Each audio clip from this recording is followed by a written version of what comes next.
السلام عليكم ورحمة الله وبركاته. أكم جرتن أبو ينكي يا بك جرتن تنو قبضني الحمد لله قالت ربي تكن هرا نقاته هرا برمسا جايبة كان سنيف قبض دفيرة إشنيس وان نما باقي ركسا جرتو جوال الرتي بيسا غرغرا دا kan dhufe nama eeshuu iskiriinii keessan irratti yeroo isin jawwaala keessatti isinii fayyadamtan bakka garagaraatti shaashaa jawwaala keessan irratti dhufee aappii garagaraa daawunlooduu irraa isiniin jiru fakkeenyaaf haala kanaan jecha haala kanaan kuno haala kanaan dhufee isin eeshuu haala kanaan daawunlooduu irraa jee shaashaa jawwaala irratti karaa isin waa tokko ilaaltanii isin dhorku jecha waan akkasii fa'aa ofirraa cufuudhaaf siitingii keessan keessa galtanii gara ofirraa cuftaniin isin agarsiisa.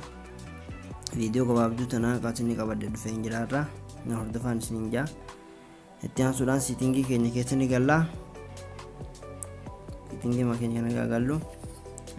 as keessa gagalle ol bunne yoo mana akaantii keessan keessa sheentanis wayin googaalii kana keessa sheentanii mara dha'uu qabdanii yeroo googaalii irratti filattan ilaanaati bakka juu kana asirratti dhoottu asirratti dhootnu bata ammas ilaanaati googaal isa juu kana irratti dhoottu kiloomeetirratti ni filattan asirratti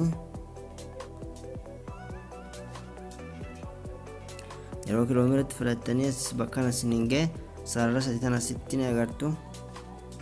sarara sadii irratti dhoottu ittiin aansee ilaanaati bakka juu kana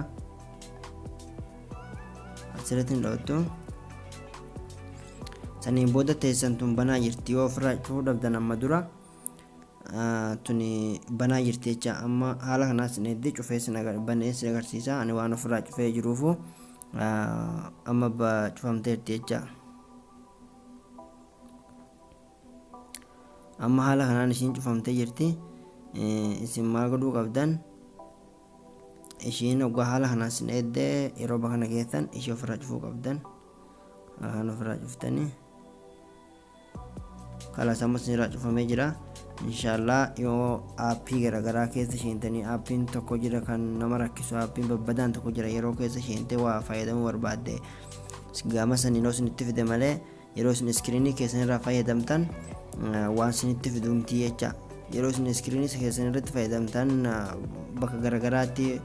aappiin tokko ni jira jecha kan ofumaa isaati beesa garagaraa qabu yoo waan akkasii faa taate malee amma yeroo akkatti isin shaashaara teessanii shaashaatti wanta garagaraa fayyadamtan isinitti dhufee isin eeshu jecha haala kanaan yoo ofirraa cuftan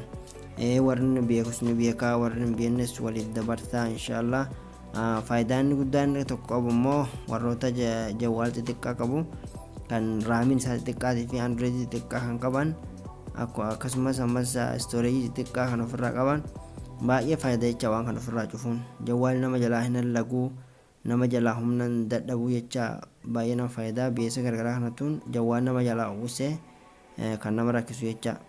haala kanaan. Assalaamu alaykum warahmatullahi wabarakaatuh. Itti fayyadamtanii bareedan keessaniif dabarsuun isin irratti dirqama.